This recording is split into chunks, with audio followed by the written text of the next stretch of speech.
Muy buenas noches, muy buenas tardes y muy buenos días. Comenzamos la charla número 78 en Demoliendo Mitos de la Política. Charlas en vivo a las 11:12 de la noche en Berlín. En la charla de hoy nos acompaña un invitado de recontra lujo, el señor Guillermo Laferriere. ¿Qué tal, Guillermo? ¿Todo por ahí? Muy bien, acá es mucho más temprano, por suerte, así que nada, muchas gracias por invitarme. Un placer.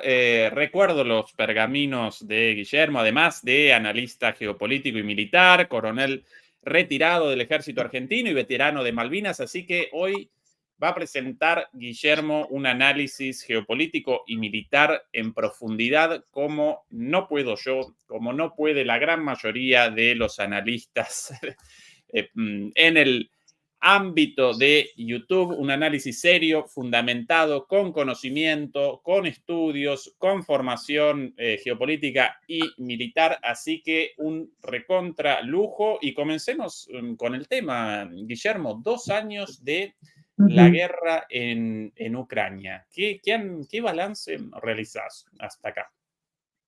Mira, lo primero que a mí me parece que es clave, y lo hemos hablado en algún otro programa, es que esta guerra ha roto con un acuerdo tácito, Ezequiel. El acuerdo tácito que había nacido en la crisis del 62 de los misiles en Cuba. El acuerdo tácito que indicaba que las grandes potencias, en ese entonces eran dos, Estados Unidos y la Unión Soviética, no iban a amenazar directamente la frontera de la otra. Renunciaban a eso. Podían jugar y digamos, disputarse influencias en otros lugares del mundo, ¿ok? Pero no en su frontera inmediata. Cuba era la frontera inmediata de los Estados Unidos. Ucrania es la frontera inmediata de Rusia. Entonces, eso se ha quebrado totalmente, y lo que tenemos hoy es un escenario hacia futuro, esto como inicial me parece como primera enseñanza, de un mundo en el cual esos acuerdos tácitos ya no existen, y eso nos indica que la posibilidad de un choque militar entre grandes potencias con derivaciones para todo el resto de la humanidad es más cercano. ¿Ok? Entonces, eso me parece que es lo primero que debemos entender a mi juicio. Lo segundo que debemos comprender, y esto choca también con mucho de lo que es el sentido común de estas cosas, es que cuando vos sos un país que es vecino de una gran potencia, tu libertad estratégica está acotada a los intereses y necesidades estratégicas de esa gran potencia. Eso es así. La gente podrá decirte, bueno, pero tienen derecho a tener las alianzas que quieren, a moverse en el mundo como lo deseen. Sí, eso en el mundo ideal, pero en el mundo de la realidad, las grandes potencias, y no de estos tiempos, sino a lo largo de la historia, han sido muy celosas de lo que pasa en sus fronteras inmediatas. Eso es un hecho incontrastable. Entonces, esas dos cuestiones, el haber roto con ese acuerdo tácito que había surgido de la crisis del 62, porque esto para Rusia, me he cansado de decirlo, esto que sucede desde hace 2 años para Rusia es su crisis de los misiles de 1962. Es su crisis, es su versión. Todo el mundo que se aproxima a esto del realismo lo sabe. Y la segunda cuestión es entender, no te digo aplaudirlo, pero entender que es una realidad que los países que son fronterizos a una gran potencia están condicionados en su libertad estratégica. Eso aplica a Nepal con respecto a India o China, aplica a Bután, aplica a Sri Lanka, aplica a todo aquel que está vecino a una gran potencia. Aplica a México y aplica a Canadá y todo el Caribe. Entonces, eso es una muestra de la realidad. Eso es las dos primeras cosas que me parece que son relevantes. Porque si no entendemos que en esto Rusia se juega su condición de gran potencia, es decir, su capacidad para seguir siendo Rusia, de la misma forma que Estados Unidos se jugaba en 1962 su condición de gran potencia, si permitía que a 180 kilómetros al sur de la Florida tuvieras misiles nucleares con capacidad de alcanzar parte del territorio, pasa exactamente lo mismo. Entonces, haber pretendido que Rusia ante esta situación no reaccionara, a mí me parece de un carácter directamente infantil. Más cuando todo lo que sucedió, y aquí termino, no fue sorpresivo para la gente que está alejada de estas cosas, fue sorpresivo para ciertos medios, pero para quienes seguimos estos temas desde hace mucho tiempo, Rusia viene insistiendo con la peligrosidad de esta cuestión desde antes de 2008, en que Bush hijo dijo que había que sumar a Ucrania a la OTAN.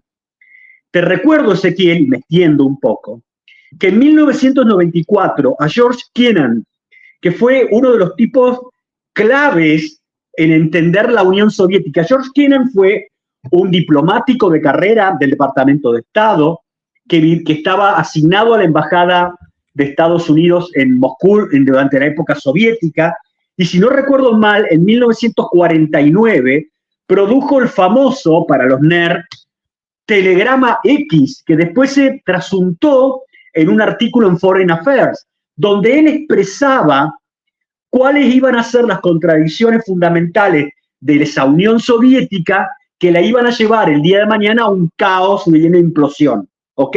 Bueno, a este señor Kennan, que era un brillante, digamos, sovietólogo, si se me permite el término, en 1994, durante el gobierno de Bill Clinton, alguien del Departamento de Estado cercano a él se acercó y le dijo, mira, hay la idea de ir ampliando la OTAN hacia el este.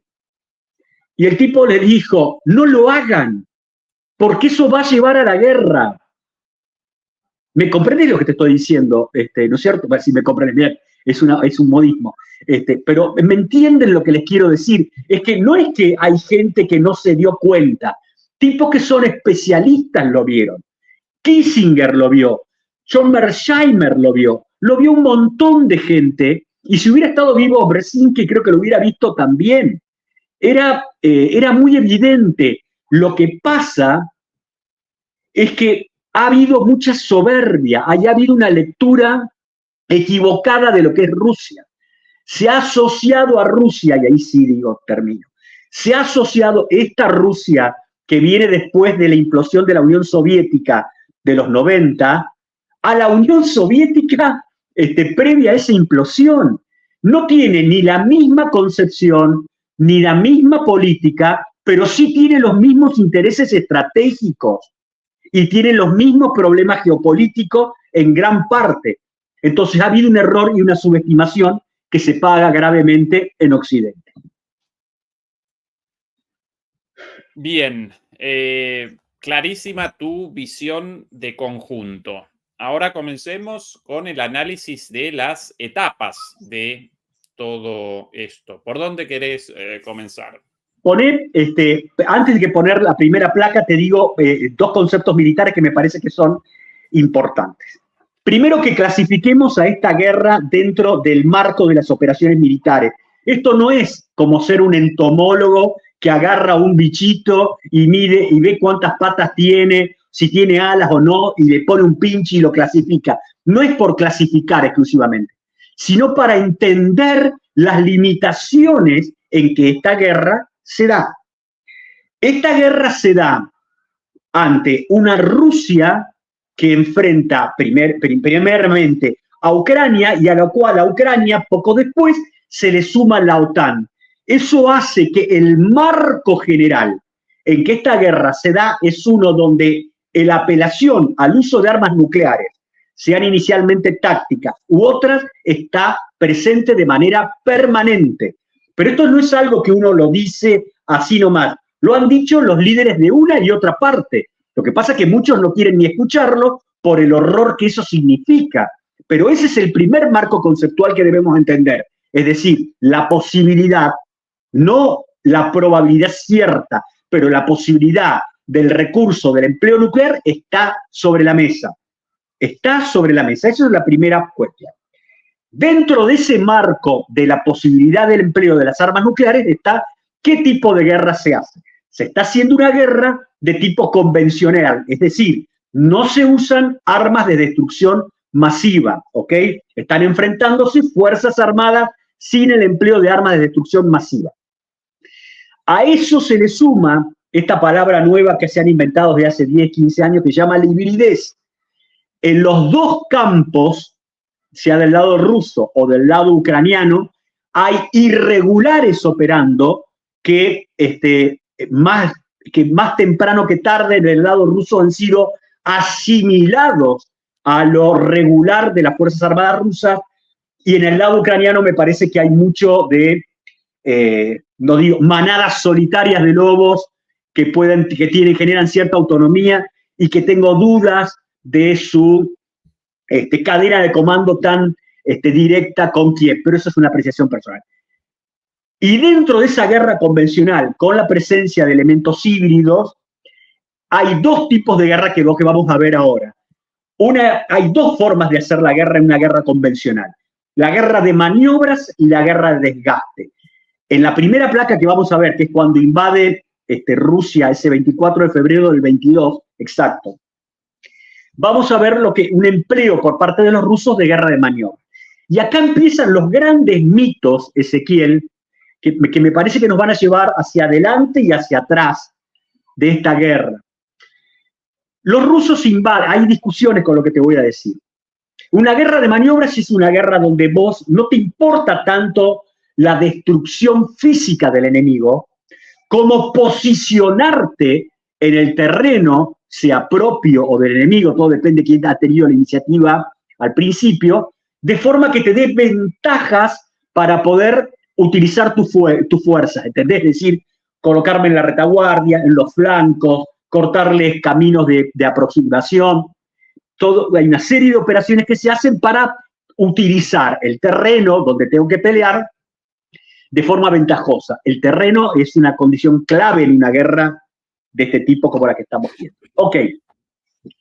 El primer mito que acá surge, nosotros cuando vemos esas manchas que están sobre el mapa, vemos las 4 o 5 direcciones con las cuales simultáneamente, con alguna diferencia menor, pero simultáneamente para el análisis, los rusos accionaron desde Bielorrusia y la frontera entre Rusia y Bielorrusia sobre Kiev, avanzaron en un amplio frente sobre Kharkov, desde la zona del Donbass hacia el oeste, y la que más rápidamente maniobró y avanzó fue todo el conjunto de fuerzas que los rusos sacaron desde Crimea.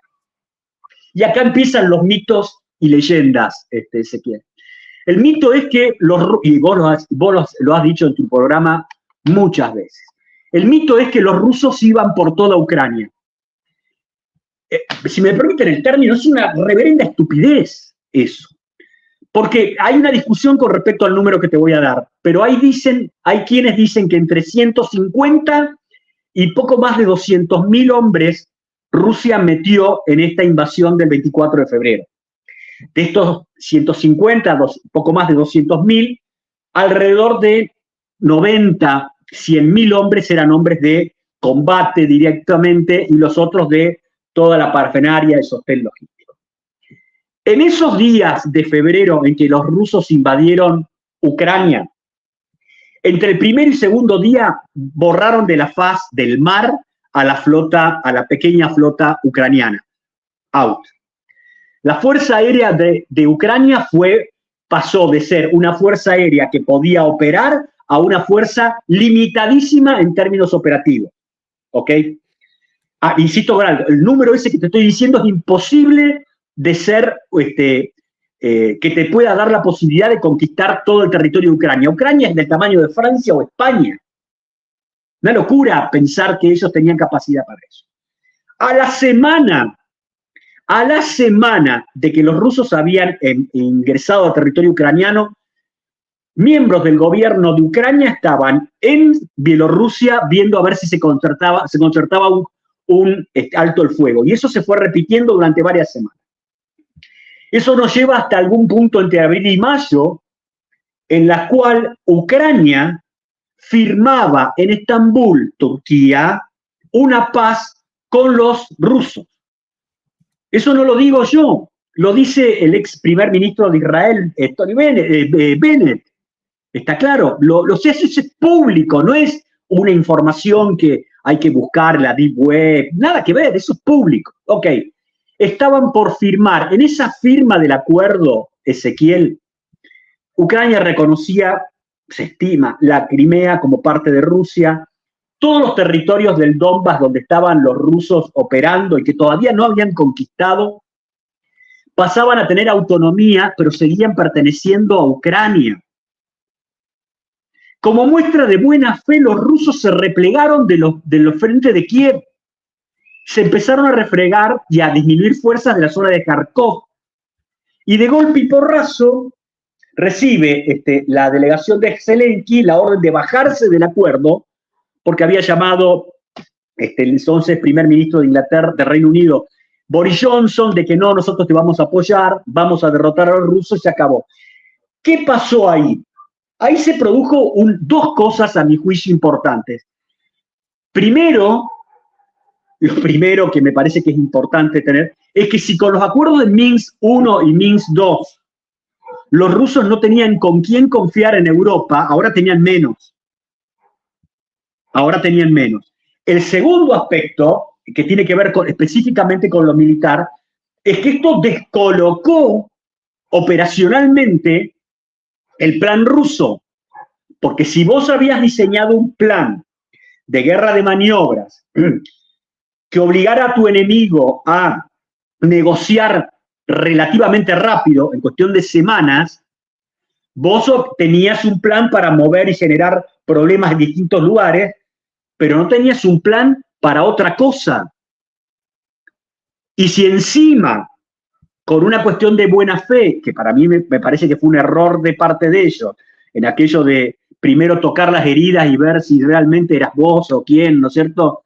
Como viste ese proverbio, eso que cuentan de Cristo, que se le aparece y Tomás quiso tocar las heridas para ver, bueno, a ver, ¿qué tan cierto es esto? No, los rusos retiraron fuerzas y eso apareció ante la opinión pública y muy bien manejada por Kiev como una retirada producto de la exitoso empleo de la fuerza militar ucraniana, porque eso es lo que el gran público y los medios le han vendido en general. A partir de ese momento se produce un gran problema para Rusia, porque, insisto, estaban en una guerra de maniobras, habían hecho cosas para acelerar el proceso de llegar a un acuerdo de paz, y eso fracasó. Entonces, todo cambió. Ahora vos tenías que hacer frente a una guerra que se iba a extender en el tiempo. Y ahí nos lleva a dos situaciones que se produjeron que tienen que ver con la recuperación, la ofensiva en Kherson de los ucranianos, siempre en el año 2022, y la que hicieron en la zona de Kharkov. ¿Querés que vamos a la siguiente, que es la de Kherson? Adelante.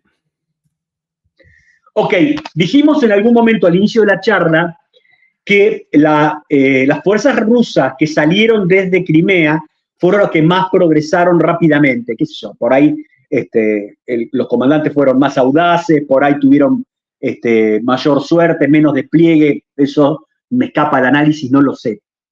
La cuestión es que estos tipos pudieron cruzar el río Dnieper, los rusos, y ocupar lo que se llama una cabeza de puente a la margen derecha del río Dnieper, de la otra parte del río, es decir, en la parte occidental del río Dnieper.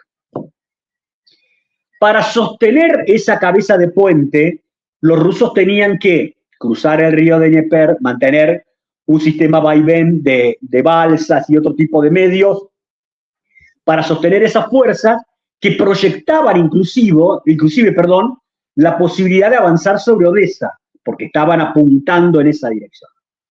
Ante ese cambio de situación operacional tan drástico que dijimos hace pocos minutos atrás, con esa Rusia que saca fuerzas como acto de buena fe, y digamos una Ucrania que rechaza el acuerdo de paz y empieza a recibir ayuda de la OTAN, hay una reconfiguración de los rusos.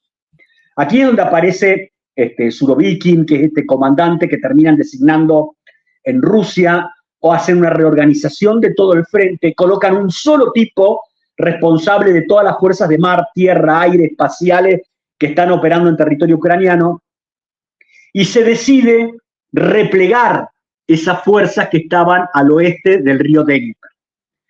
Cuando ese repliegue se hace, los ucranianos comienzan a avanzar sobre esa cabeza de puente. Pero el retiro ruso no se hace por la actividad eficiente de los ucranianos, sino por la incapacidad logística o el costo que tenía sostener eso del otro lado del río y la necesidad de reconstituir el frente de los rusos ante esta nueva situación. Entonces, eso también se vendió a la comunidad internacional como una gran maniobra estratégica de parte de los ucranianos que hicieron salir a los rusos de Kherson. Debemos decir también que hasta esta parte y hasta la llegada del Surovikin, que estaba manejando todo esto, que empezó a manejar todo esto, el empleo de los medios no terrestres de parte de los rusos estaba muy en cuestionamiento. O sea, no había una gran presencia de los medios de aéreos rusos, ni hablar del tema drones. Era una cosa muy terrestre, si se quiere, en el empleo de las cuestiones. Esto nos lleva también a otra situación que fue distinta y que tiene que ver con esta adecuación del frente, que es lo que tiene que ver con el Oblast de Kharkov, que es la próxima placa. Aprovechando ese movimiento de los rusos que estaban acortando el frente, en todo el Oblast de Kharkov, los rusos no tenían fuerzas regulares rusas, sino que tenían en ese entonces las milicias de Donetsk y Lugansk que estaban operando desde hace muchos años y las estaban utilizando para hacer la ocupación de ese oblast. Es decir, no eran fuerzas regulares rusas importantes, sino fuerzas, si se quiere decir, paramilitares irregulares en gran parte, que ahí sí hubo una ofensiva ucraniana que aprovechó esa debilidad y los hizo correrse hacia el este a estas fuerzas que te estoy diciendo de Dnieper y del Donetsk y de Donetsk y Lugansk. Entonces tenemos estas dos situaciones, la de Kherson y la de la zona de Kharkov, que fueron tomadas en el 2022 como el indicio cierto de que los rusos podían ser vencidos en Ucrania. ¿Estamos hasta acá? ¿Fui claro o por ahí medio confuso? Clarísimo. Ok. Esto se dio, insisto con esto, en el marco de un cambio operacional muy grande de los rusos, de una necesidad de reconfigurar todo esto. Ahora bien, ¿qué es lo que hubo de notable en las dos acciones vendidas como exitosas ofensivas ucranianas, tanto la de Kherson en el sur como la de Kharkov en el norte? Que si hubieran sido tan exitosas, no se hubieran limitado en su alcance. Porque yo te estoy recordando, Ezequiel, que en todo este momento que estamos hablando, seguimos teniendo una fuerza militar rusa de alrededor de entre 150, 200.000 hombres frente a 650, 700.000 de Ucrania. ¿Sí? Entonces, si vos tenés tal capacidad de combate, podrías haber seguido más allá del Oblast de Kherson. Podrías haber cruzado el río Dnieper y entrar al resto de la parte del Oblast de Kherson. Y esto me lleva al futuro, que es nuestro presente, al futuro respecto a eso. Tú recordarás que hace pocos días el señor Zelensky dijo que en estos 2 años de guerra habían perdido más o menos 31.000 hombres. ¿Sí? Si en 2 años de guerra, iniciando las operaciones, y te doy el número más bajo, con 600.000 hombres, vos perdiste 31.000, tu porcentaje de pérdidas no es importante. O sea, a ver, 31.000 muertos es complicado. Estoy hablando en otros términos, ¿está claro? En términos militares, tu fuerza está intacta. Si eso que dijo Zelensky fuera cierto, no tendría los problemas de movilización que tiene hoy. No tendría los problemas para rotar unidades en el frente. No tendría los problemas que todos conocemos para poder sostener la utilización de medios sofisticados. Entonces, es una gran mentira. Yo no sé cómo la gente de comunicación de él, que ha sido tan exitosa en el primer año de la guerra en vender un producto que se ha consumido sin ningún tipo de duda, han caído en esto que es sencillamente es increíble. Pero bueno, a partir de esta situación en que se retoman los oblasts de la parte de la cabeza de puente del oblast de Kherson al occidente del río Dnieper y lo del oblast de Kharkov, Rusia inicia su primera movilización parcial. ¿Ok? Su primera movilización parcial. Ahí mete entre 300 y 350.000 hombres que no vienen de la conscripción, sino son exmilitares, gente que ha pasado, voluntarios, ese tipo de cosas. Con eso se estabiliza el frente y a partir de octubre del 2022 hasta el día de hoy, de octubre del 2022 hasta el día de hoy que estamos saliendo al aire, la guerra dejó de ser una guerra de maniobras para transformarse en una guerra de desgaste. Una guerra de desgaste cambia el foco completamente. En la guerra de desgaste, lo que tú te apoyas para hacerla es en descontar que tienes, aquel que la busca hacer, mayor capacidad para absorber castigo contra tu capacidad para absorberlo. Y ese castigo se trasunta en la guerra de desgaste en tu capacidad para reponer recursos humanos y tu capacidad para reponer recursos militares. ¿Qué ejemplo de guerra de desgaste tenemos nosotros relativamente próxima? Lo que fue el Frente Occidental durante la Primera Guerra Mundial, básicamente entre el 14 y el 18, con alguna pausa que se puede discutir, pero básicamente es eso. Es decir, dos grupos grandes que se enfrentan en la cual no hay modificaciones importantes del terreno que se retiene, pero sí gran cantidad de bajas de hombres y de materiales en la cual ambos bandos sostienen que pueden recomponerla. Y acá nos lleva esto a dos cosas diferentes, que son básicas para también entender esa dinámica y por qué Rusia desde octubre del 2022 a esta parte ha salido con ventaja en esa guerra. Primero, un tema que también hemos discutido alguna vez, que es el tema demográfico. Si vos vas a una guerra de desgaste, la cantidad de población que tú tienes es un insumo básico, fundamental, para saber qué capacidad tienes para reponer hombres. Cuando vos enfrentás un país como Rusia, que tiene más de 150 millones de habitantes, como un país como Ucrania, que hoy se dice que tiene menos de 30, con gran parte de la población, con 11 o 10 millones de gente fuera del país, con muchos de ellos que están también viviendo en Rusia, cosa que no se dice. Entonces vos tenés un problema ahí de cantidad de gente para reponer, porque de esos millones de personas que vos te habitan tu país, hay un grupo que vos no podés tocar, que es gente que necesitas para que las cosas funcionen. Para que la producción, para sostener la electricidad, hay un millón de cosas. Y hay un universo del cual vos podés sacar tropa. Pero ahí hay otro problema más, que es la capacidad que tú tienes para adiestrar a esa gente que vas a convocar para que pueda pelear eficientemente. Eso nos va a llevar a otra cosa con respecto a Ucrania. La segunda cuestión es tu capacidad de sostenimiento logístico de la guerra de desgaste, donde hay mayor consumo de municiones, lubricantes, combustible, material militar de todo tipo que se va desgastando y que tú lo empleas porque sabes que puedes renovarlo. Acá hay una diferencia básica entre Ucrania y Rusia. La primera diferencia es que Rusia no depende de nadie para hacer esta guerra.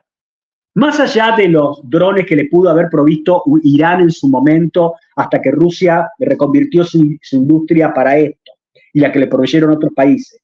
Más allá de alguna ayuda en chips y ese tipo de cosas, Rusia era ya solvente para atender esto, independientemente. No dependía centralmente de la voluntad de terceros para sostener el tipo de guerra que quería llevar adelante. ¿Estamos hasta acá? Ucrania dependía directamente de lo que la voluntad de Bruselas, en cuanto a Bruselas como comando de la OTAN, digamos para simplificar. Es decir, ¿qué me van a dar para seguir peleando? Con una salvedad. Me van a dar medios, me van a dar dineros y no me van a dar abiertamente hombres, con los cuales yo debo poner la gente para eso. Digo abiertamente porque hay evidencia, lo he escrito hace pocos días, de la presencia de, bajo la denominación de contratistas, de gente que ha estado sirviendo hasta hace poco tiempo en las Fuerzas Armadas regulares de la OTAN, sirviendo en Ucrania, por una necesidad básica de poder operar ciertos medios que Ucrania no tiene. Esas dos circunstancias hacen que la ventaja explotó Rusia desde octubre del 2022 a esta parte de esa guerra de desgaste. Circunstancia que no ha cambiado, sino que ha empeorado para Ucrania, porque al no haber, y ya vamos a ir a eso después, al no mostrar logros en el terreno, al irse debilitando dramáticamente su capacidad de combate, al ir dependiendo cada vez de forma más evidente de lo que desde otros países le provean, su credibilidad para cumplimentar los objetivos que se dicen es bajísima o nula. Y cierro con esto. Hay otra cosa que no dije al principio que me parece que tiene mucha importancia y que no se le presta la atención necesaria, que es la correspondencia entre medios y objetivos. Tú vives en Alemania. En Alemania es la cuna, la Prusia de Clausewitz. Cuando uno lee de la guerra, no dice solamente la cuestión esta de que la guerra, la continuación de la política y todas esas cosas. Habla de otras cosas mucho tan profundas como esas, que nos dice que debe haber una correlación entre medios y fines. Si tus fines son tales que los medios a tu disposición, políticos, económicos, militares, industriales, no están a la altura de dártelos, tu invocación a esos fines ha sido un error. Cuando Kiev te dice que sus fines son sacar a los rusos del territorio ucraniano, recuperar todo, inclusive Crimea, y está en la situación que se encuentra, vos te ves que hay una no correlación entre los fines que se enuncian y los medios que se poseen o lo que les dan para pelear. En cambio, del lado de Rusia, lo que vos ves es que los fines que ellos se han propuesto, que tienen que ver con la desmilitarización de Ucrania y ese término de desnazificación que yo lo aplico básicamente al cambio del régimen en Ucrania, están solidarios a los medios que se usan, porque no está diciendo, perdón, no está diciendo vamos a ir hasta la frontera con Polonia y Rumania en el territorio ucraniano. No dice eso. Tiene un objetivo limitado al cual asigna medios para eso. Eso es fundamental también de tener en cuenta a la hora de poder proyectar un análisis de lo que está pasando. Fui medio largo. Clarísimo, clarísimo hasta acá. Y en esta recapitulación, Guillermo, aparecemos en el tiempo presente, ¿sí? Sí. No, vamos a junio del año pasado, en la próxima placa, sí, que es la famosa contraofensiva. Ah, ok, comencemos. Claro. Hoy, viste que ayer o antes de ayer, yo a veces me confundo ya los horarios, renunció a su puesto en la Secretaría de Estado la señora Victoria Nuland. Para el gran público, la Victoria Nuland puede ser la señora de la vuelta de la casa que te la cruzás cuando vas al mercado. No, la señora Victoria Nuland es una pieza clave en todo como diríamos en Argentina, despelote que es la guerra europea. Porque ella ya de antes de 2014 venía fogoneando con todo este tema anterior de la revolución de Maidán, con la cuestión de Ucrania en la OTAN y toda esa historia.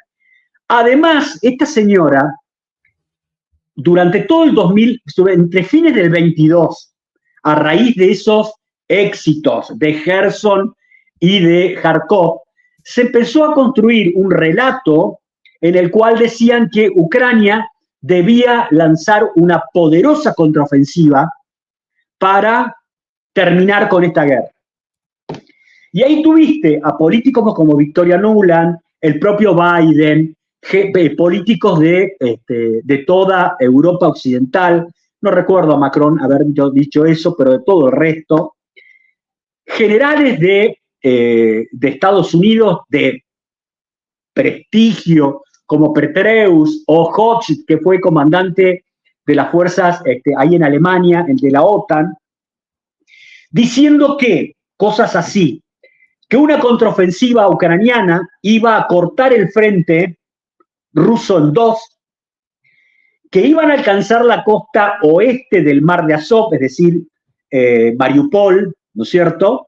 Ahí ya cortabas en dos el frente, un frente norte y un frente sur, para ser brutal y sencillo. Y después de eso se abrían las puertas para ir por Crimea. Todo el mundo como focas aplaudiendo. Toda la prensa diciendo que eso era lo que iba a pasar. Todos los analistas expertos de Occidente diciendo que eso era lo que iba a suceder. Y lo que ellos te estaban diciendo era como si yo te dijera que la ley de gravedad no existe. Digo, en términos militares. Los tipos te estaban diciendo, la ley de gravedad no existe y vos podés flotar sobre el planeta Tierra a voluntad, levitar. Y eso no es creíble, porque era así de brutal, era lo que estaban diciendo, porque te estaban expresando que un país que no tiene fuerza aérea, que tiene una fuerza aérea mínima sin capacidad operativa, que no puede pelear el dominio del espacio aéreo, ni localmente, y mucho menos a nivel teatro de operaciones, estaba en condiciones de derrotar a una gran potencia como Rusia en el terreno. Eso era ir contra la ley de gravedad, Ezequiel. Se caía en Maduro que la contraofensiva ucraniana, iba a fracasar. Cualquiera que tuviera una aproximación realista a estos asuntos militares te lo iba a decir. Cualquiera, salvo que quisieras hacer propaganda. Si vos querías hacer propaganda o tenías intereses de algún tipo por esta otra cuestión, vos podías decir cualquier cosa. Pero era evidente que iba a fracasar y fracasó. Y no es que fracasó Ezequiel, digamos, 60 días después de haber logrado una gran penetración y de haber causado una conmoción en los rusos. No, fracasó de entrada, porque nunca pudo penetrar más allá de la zona de seguridad de la defensa. Y déjame que te explique esto un segundo, que lo hemos hablado en algún otro momento. Cuando vos estableces una defensa, tenés cuatro zonas diferentes, tres básicamente.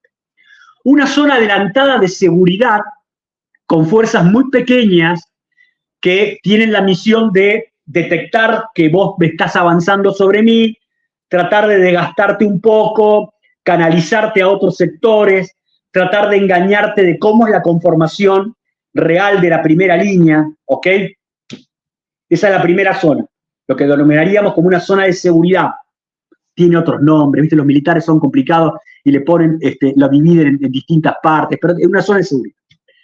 Después tenés una zona defensiva de primera línea, que es donde se espera al enemigo, después de haber atravesado esa zona de seguridad, y se lo combate para tratar de rechazarlo. Y después una zona de reserva, que es la que opera para obturar penetraciones o bien, si el enemigo ha sido debilitado, operar sobre él, sea de forma preventiva y toda una serie de cosas. Pero ¿qué pasa? Los rusos no habían hecho solamente una primera línea defensiva, sino que como en la batalla de Kursk, búsquenla, en 1943, hicieron varias líneas de defensa inmediatamente detrás de la primera. Es decir, vos tenías que romper la primera línea, hacer frente a la reserva de esa primera línea, destruir a la misma o neutralizarla, ir por la segunda línea, repetir eso con la reserva de la segunda, chocar contra la tercera, repetir eso y después tenía la reserva operacional de los rusos. ¿Me entendés la dinámica que te estoy diciendo? Bueno, todo el combate que dieron la famosa contraofensiva ucraniana, lanzada el 4 de junio del 2023, no pasó de la zona de seguridad. Y en algunos casos chocó contra la primera línea, nada más. Y estuvieron meses con eso, Ezequiel. Meses con eso, que también nos lleva a otra cosa. Cuando tú, y eso es también experiencia de la Primera Guerra Mundial, cuando vos en una acción militar fracasaste evidentemente, lo peor que podés hacer es alimentar el fracaso. ¿Qué es alimentar el fracaso? Es insistir operando sobre el lugar donde fracasaste, porque lo único que estás haciendo es favoreciendo a tu enemigo a que te siga pegando. Lo lógico es que busques alternativas para generar otro tipo de problemas. Y esto nos lleva a otra cosa, Ezequiel, que es inentendible. Termino acá. Dijimos que esta guerra se estaba desarrollando en un marco de una guerra de desgaste, donde era evidente, no para el gran público, pero sí para la élite política de Ucrania y sus militares, que ellos no tenían, las condiciones para imponerse a Rusia en una guerra de desgaste, por todo aquello que estuvimos mencionando antes, ¿sí? Mi dependencia para poder sostener operaciones, mi falta de recursos humanos, etc. Entonces, lo razonable era que vos evites jugar al ritmo de la música que te pone tu enemigo. Porque si vos en una guerra de desgaste, que no tenés condiciones de competir contra él en su capacidad de reponer medios y hombres, lo seguís, lo que estás haciendo es desgastar tu fuerza por nada. Entonces, la lógica hubiera indicado que lo principal que tendría que haber hecho el mando militar ucraniano era despegarse del contacto con los rusos, tomar distancia.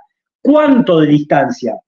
No lo sé, tenés que estar ahí, ver los mapas en detalle, la situación, son casi 1.500 kilómetros de frente, cada sector tiene sus diferencias, pero en algún punto entre la margen izquierda del río Dnieper y la línea de contacto original hay alturas, hay algunos sectores de boscosos. Tener una nueva línea que hubiera obligado a los rusos a reorganizarse, salir de las posiciones que tenían y avanzar. Y eso te daba tiempo, porque eso no es un automático. Te daba tiempo para reorganizarte, recomponer y repensar todo. No lo hicieron. Y por eso se ha generado que desde octubre del 2022 hasta hoy tenés a los rusos sacando ventajas de una Ucrania que juega el juego que a ellos les conviene. Uf. Contraofensiva derrotada, más que fracasada. Sí. Y a partir de ahí, una ofensiva rusa, o quizás el término de contraofensiva corresponda en este caso más que en la ofensiva ucraniana, ¿sí? Porque comienza Rusia con una respuesta tras la derrota de la ofensiva ucraniana a lo largo de todo el frente, pero con objetivos locales, ¿sí? Exactamente. la caída de Avdiivka quizás represente el episodio más conocido, pero no el único. No. Vamos a la otra placa, si te parece. Sí. Esa la última. Ah, no, aquí una más, perdón. Ahí, sí.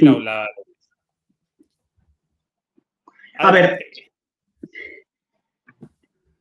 Todo cuando estamos hablando del marco de una guerra de desgaste, no quiere decir que a nivel local, en distintos lugares del frente, vos puedas aprovechar para explotar la debilidad que se genera del enemigo, ocupándole espacios, haciéndolo replegar, obligándole a traer reservas de otros lugares del frente para cubrir brechas, pero eso no tiene repercusión operacional. Desde lo que vos decís, los rusos, desde el año pasado, la caída de Bakhmut, la caída de Marinka hace pocos meses atrás, y la caída de Avdiivka, ahí con Avdiivka hay que hacer una diferenciación. Lo que nosotros vemos es a los rusos operando ofensivamente en distintos sectores, buscando generar en los mismos huecos, sin ser de carácter operacional, que obliguen a un enemigo que está debilitado en su cantidad de reserva, en su cantidad de personal y de material, a sacar tropas de lugares no empeñados para atender esa situación. Tanto en Bakhmut como en Marinka, el comando ucraniano operó con la orden de no ceder, de aguantar, y en esa guerra de desgaste los rusos terminaron imponiéndose y ocuparon esos lugares.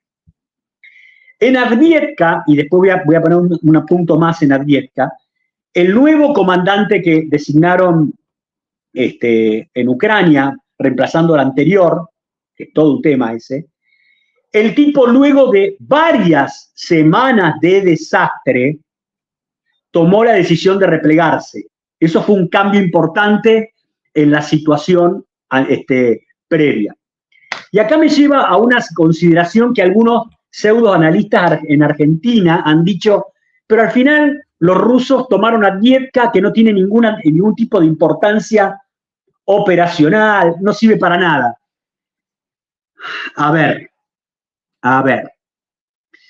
un objetivo tiene valor para uno y para otro, depende también de qué tan dispuestos estés a pelear.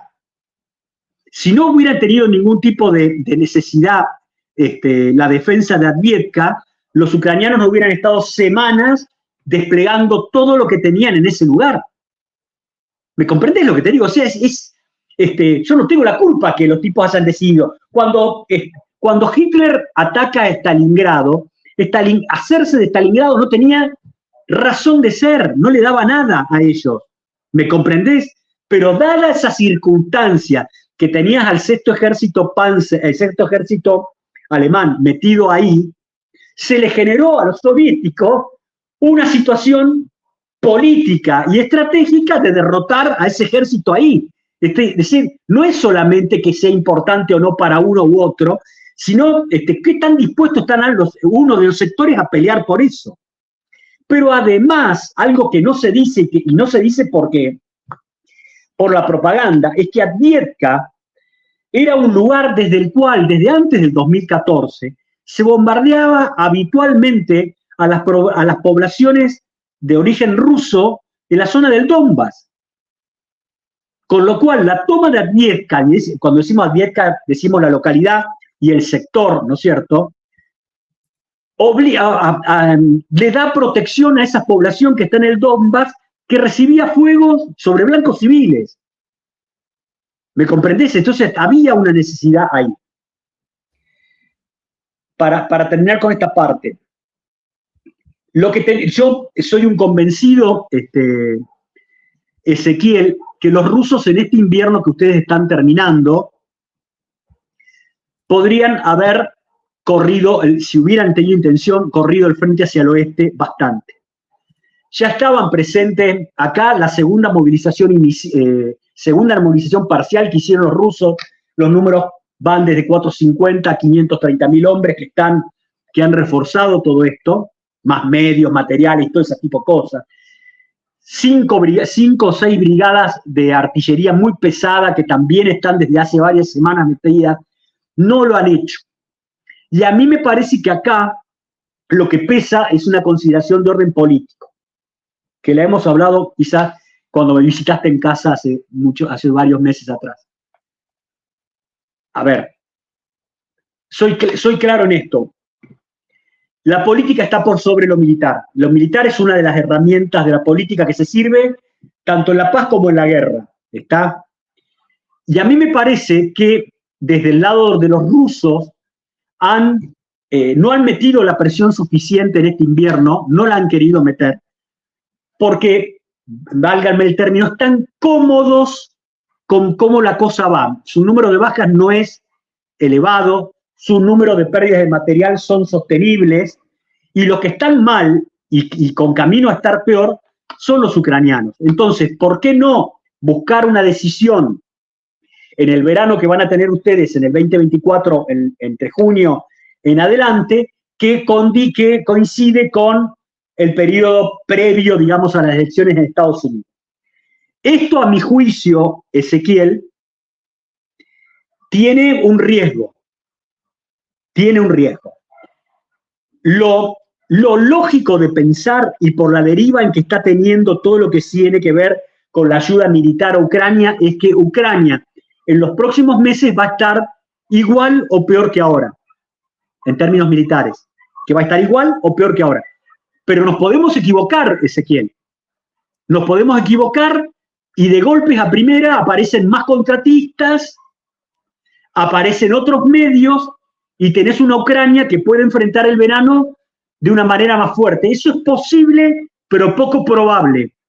Es posible, pero poco probable. Pero existe como cosa, como una opción en la mesa. Y Rusia ha decidido que esto puede sostenerse. Cierro con esto que me parece que es interesante.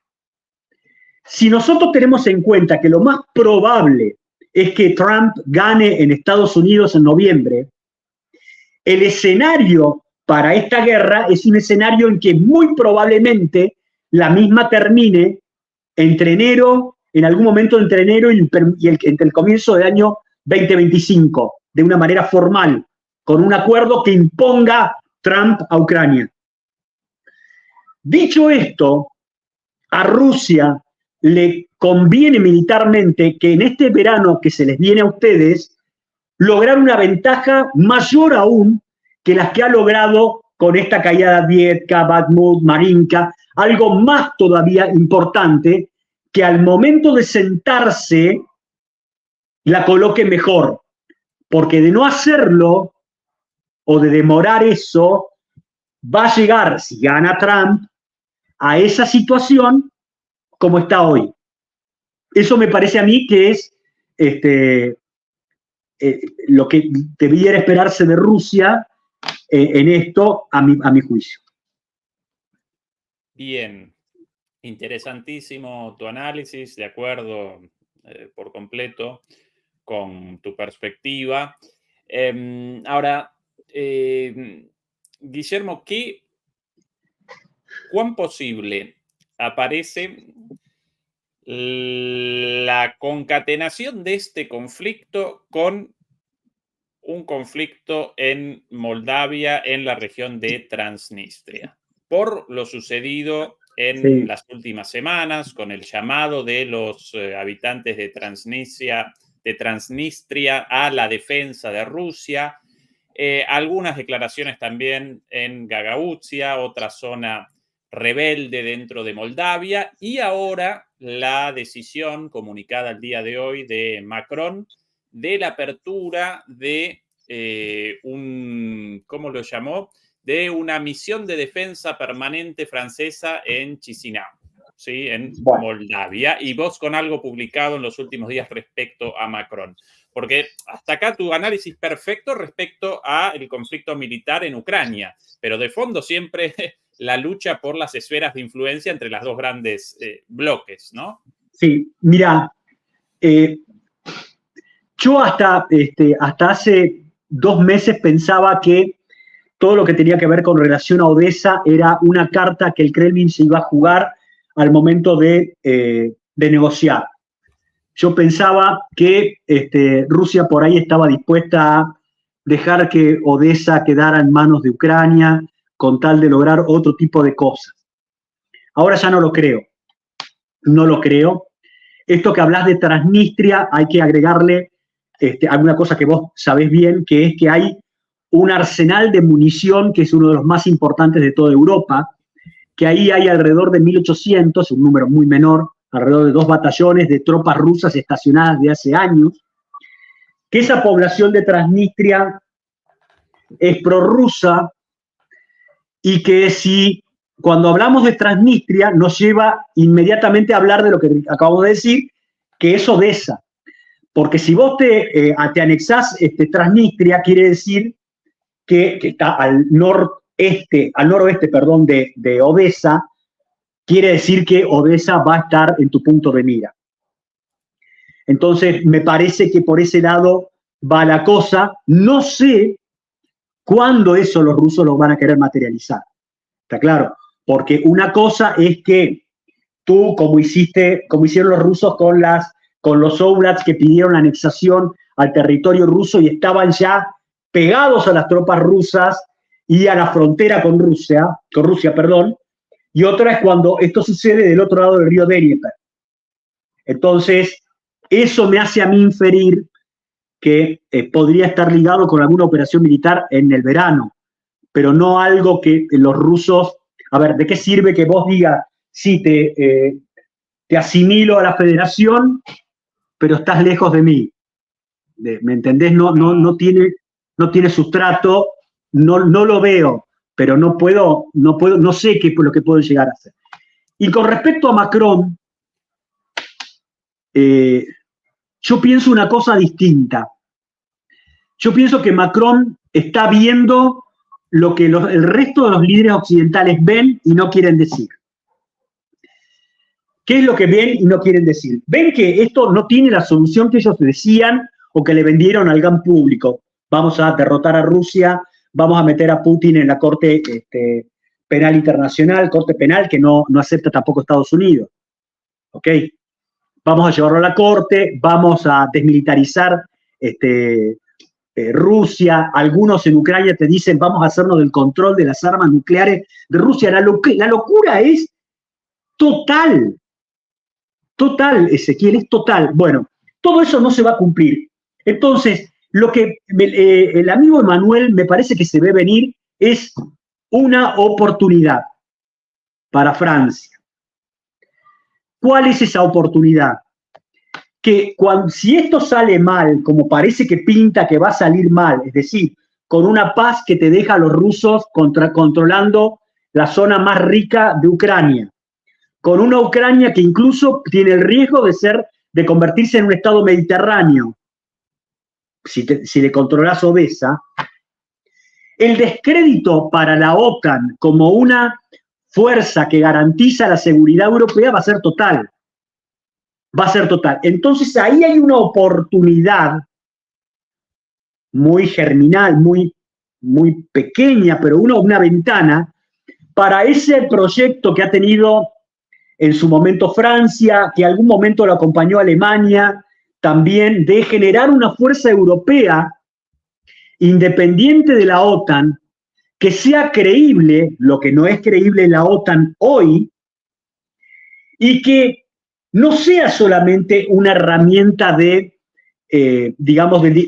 disuasión, sino algo más, una herramienta para darle a Europa la carta para ser un jugador en los asuntos de seguridad global. Porque hoy, Ezequiel, Berlín, Bruselas, París, no juegan nada en el escenario de la seguridad internacional.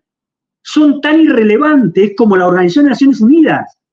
Son absolutamente irrelevantes, eso lo saben. Y vos que sos un académico, sabés que hay trabajo sobre eso, diciendo que Europa es irrelevante en términos estratégicos. Entonces, esa oportunidad se da si Macron aparece ahora como un duro, como vos decís, diciendo mando una misión permanente de Francia a Moldavia, no tenemos sobre la mesa la posibilidad de desplegar tropas en Ucrania, y todo ese tipo de cosas. Me parece que va por ese lado. Me parece que va por ese lado lo de Macron, y es una apuesta a futuro a tratar de quedar bien parado en lo que se podría llegar a venir. Interesante tu perspectiva. Guillermo, dos preguntas militares, estrictamente militares. A pesar de la destrucción de la marina ucraniana en las primeras semanas de la guerra, los drones marítimos, así como los drones aéreos, determinaron una transformación de la guerra y, por ejemplo, generaron una vulnerabilidad hasta el momento desconocida para los tanques, para los vehículos blindados, incluso para las tropas de a pie. Lo mismo con los drones marinos, a tal punto que, a pesar de la destrucción de la flota ucraniana, la flota rusa del Mar Negro debió retroceder, ¿sí? Debió retroceder por la posibilidad de ataques. El último de ellos, si no recuerdo mal, por esta zona, hace unos días, ya el cuarto ataque exitoso contra un buque, si no recuerdo mal, un buque patrulla, uno de estos, si no recuerdo mal, uno de estos, bueno, uno muy parecido a este. Más allá de eso, o considerando eso, ¿sí? Esta nueva dimensión de la guerra con los drones marítimos y los buques de guerra como blancos móviles, tanto en el Mar Negro como en el Mar Rojo, los buques estadounidenses, británicos también. ¿Cuán posible entonces, o cuán improbable esto? Un ataque hacia Odessa y hacia Transnistria por aquí, en lugar de la difícil tarea de el ataque a Zaporizhia, el cruce del Dnieper, el avance por tierra o incluso el cruce por Jersón en una operación anfibia de alguna manera inversa a la intentada sin éxito por Ucrania, aquí en Kherson. ¿Cuán posible hoy día esto? Quizás también con algo pensado desde Transnistria, algo impensable o no con esta nueva modalidad de guerra. Mira, cuando me plantean lo que vos me acabás de decir, yo siempre lo asocio con la campaña aeronaval durante la Guerra de Malvinas. Durante la campaña aeronaval, durante la Guerra de Malvinas, hubo muchos buques de la Armada Británica que fueron o hundidos y otros afectados severamente. ¿Ok? Eso sucedió y era espectacular en términos propagandísticos y en términos comunicacionales, si se me permite. Pero el dominio del mar lo siguió teniendo la Armada Real. Y en este caso aplica lo mismo. Es decir, vos tenés estas acciones espectaculares, pero los submarinos rusos siguen estando en el Mar Negro. La flota del Mar Negro sigue teniendo el control del Mar Negro. Entonces, en punto a eso, y teniendo en cuenta que los buques están para ser sacrificados, yo no descarto nada de la operación que pueden hacer los rusos. ¿Por qué? Ahora no descarto nada de una operación anfibia sobre Odessa. Porque hace ya, creo que 40 o 60 días atrás, un par de publicaciones revelaron que los rusos han sido capaces de interferir el lanzamiento, y mejor dicho, el guiado de los misiles Neptuno, que son unos misiles tierra-mar, con los cuales ellos básicamente, de origen ucraniano, que defendían Odessa y que eran, digamos, eso se llama sistemas AA, antiacceso o de denegación de área. Se escribe así, AA, DA, /DA, que son sistemas que te hubieran impedido que una operación anfibia rusa pudiera darse sobre proximidades de Odessa, no exactamente en Odessa, sino en proximidad. Pero al tener esa capacidad técnica ahora, yo no descartaría nada, Ezequiel. No descarto ni una operación anfibia pura, ni una combinación de una operación anfibia con algo que salga de modo terrestre. No descarto nada porque me parece que hay herramientas para considerarlo. Pero básicamente te digo sí, este tema de los drones, que cuidado, Ezequiel, ya se notó hace unos años atrás en una de esas guerras fronterizas entre Armenia y Azerbaiyán. Azerbaiyán utilizó drones provistos por Israel y por Turquía de manera muy eficiente contra blindados armenios. O sea que un atisbo hubo ahí, un atisbo que los rusos no leyeron, porque en términos argentinos no dieron bola. No le dieron bola no es que no lo comprendieran, pero el sistema de procesar esa información y generar medios se retrasó. Por eso el empleo de drones fue un gap que tuvieron ellos durante varios meses hasta que se pusieron, eso pasa, está claro. Déjame rescatarte una cosa sobre todo esto, que tiene que ver con lo que estamos viendo. Los dos únicos países en el mundo que han generado una capacidad de llevar adelante una guerra convencional de alta intensidad y de larga duración, como no se veía desde la guerra de Corea o desde el fin de la Segunda Guerra Mundial, son Ucrania y Rusia. Ningún otro país del planeta, desde el año 53 a esta parte, ha enfrentado el desafío que Rusia y Ucrania con la OTAN tienen. Cuidado con eso. Te explico por qué cuidado con eso, Ezequiel. Porque mucho de la experiencia militar que ha habido en ese periodo ha sido experiencia militar de tipo asimétrico, donde países con gran potencia han empleado o han combatido contra países muy menores que no estaban en condiciones de disputar el dominio de todos los dominios, espacios aéreos, el ciber, el espectro magnético, todo eso al mismo tiempo, o contra insurgencia. Entonces, cuidado, no es lo mismo la experiencia que están sacando, tanto en Ucrania como en Rusia. Y una última cosa en esto, porque viste que en varios países donde tú estás también están hablando de una vuelta al servicio militar. La lectura del conflicto del futuro. Así como la OTAN se equivocó pensando que no iba a haber en Europa una guerra de larga duración y de alta intensidad, que todos los conflictos iban a ser de tipo fuerza expedicionaria, como lo que estábamos hablando, contra enemigos más débiles o contra insurgencia, y entonces no preparaste para una demanda tan intensa como esta, no vaya a ser que vos creas, como ha sido la norma a lo largo de la historia, lo común, que creas que la guerra del futuro, la próxima, va a ser igual que esta. Porque te vas a chocar contra una pared. Porque si vos pensás que la próxima guerra dentro de una X cantidad de años va a ser una que replique lo que está sucediendo ahora, me parece que vas a equivocarte dramáticamente como te equivocaste ahora. Y ese llamado a un servicio militar obligatorio tiene para mí ese tufillo de estar pensando la próxima guerra como esta del presente con alguna modificación. Eso es complicado. Sí, muy interesante la observación. Guillermo, otra pregunta también estrictamente militar. ¿Posible ofensiva rusa para el verano boreal?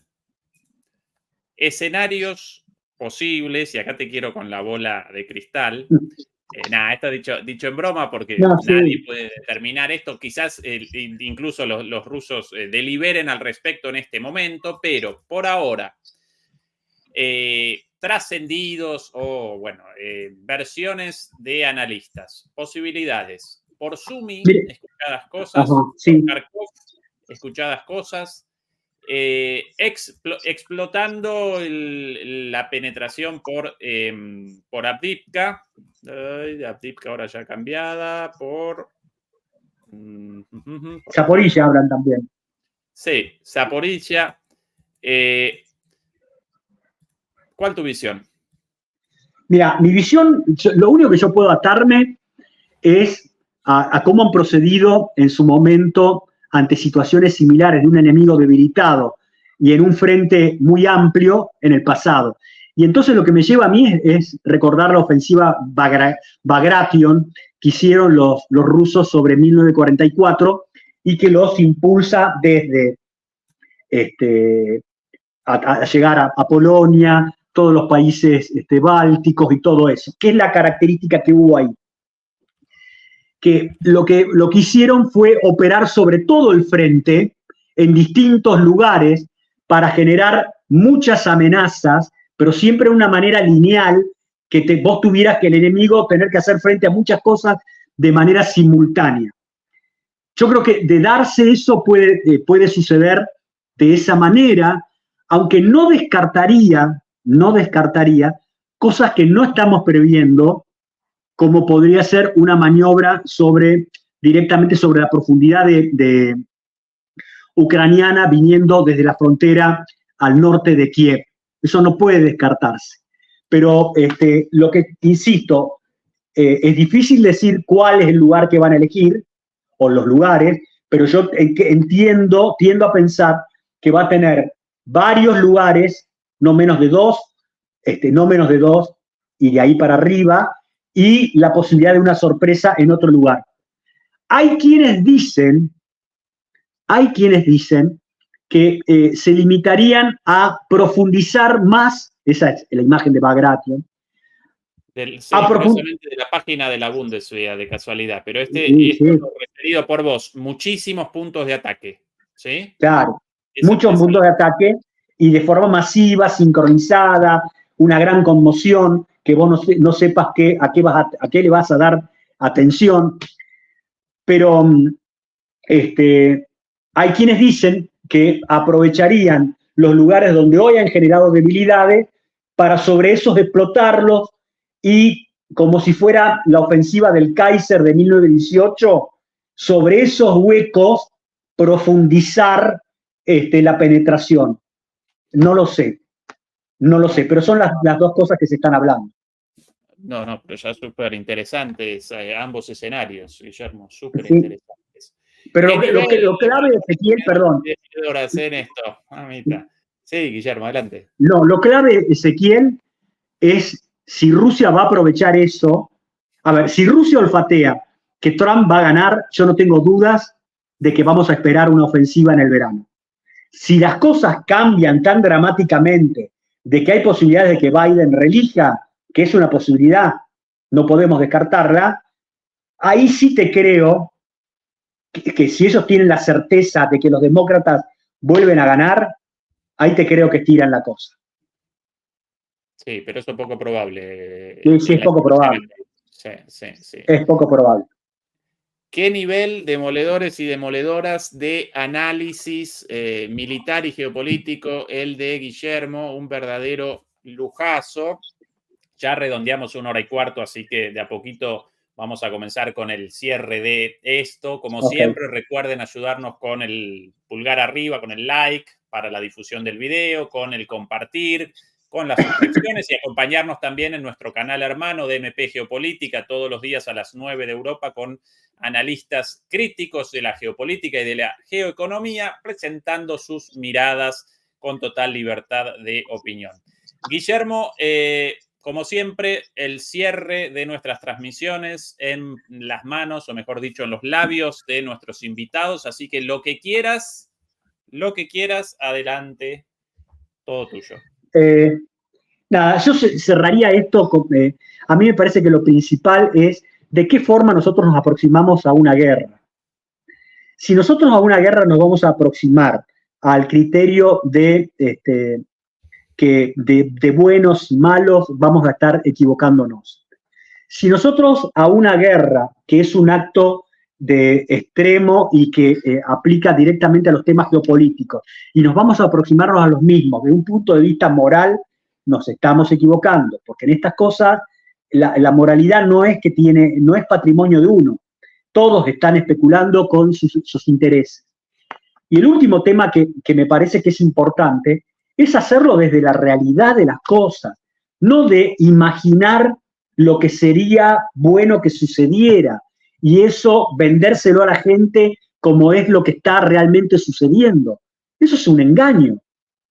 Si, yo no recomiendo que cuando vayan a ver al médico le vayan con un análisis del bioquímico hecho por ustedes, porque si lo hacen de esa manera, el médico va a darle un diagnóstico equivocado. Es mejor que el médico les diga, mirá, tenés tal cosa y vamos a proceder con estas herramientas. Pero hay en Occidente una suerte de convencimiento general que la palabra cambia los hechos. Y no es así en estas cosas. Y lo último. Y vos sabés cómo yo pienso y como que he sido atlantista toda mi vida, pero no he sido estúpido. No, he tratado de no ser estúpido. Subestimar a Rusia ha sido una constante en Occidente, una constante a lo largo de la historia. Y todos los que han subestimado a Rusia se han equivocado. Se han equivocado gravemente y con consecuencias muy importantes para ellos. Entonces, subestimar a Rusia o reducir a Rusia a la figura de Putin es ridículo. Es absolutamente ridículo y es carecer de bases fundamentales para entender cómo procede una gran potencia. Nada, eso es todo y te agradezco muchísimo la oportunidad de estar acá. Es un gusto. El agradecimiento de mi parte, querido Guillermo, y un saludo a todos los demoledores y las demoledoras, en particular a Beatriz Pulido, quien nos acompaña siempre con la moderación. Recuerden que mañana en DMP Geopolítica, Fernando Moragón con su programa desde las 9 y nosotros a las 11, como siempre. Qué lujazo el programa de hoy, che. Un abrazo a todo el mundo. Guillermo, hasta la próxima. Chau, chau. Chau, muchas gracias.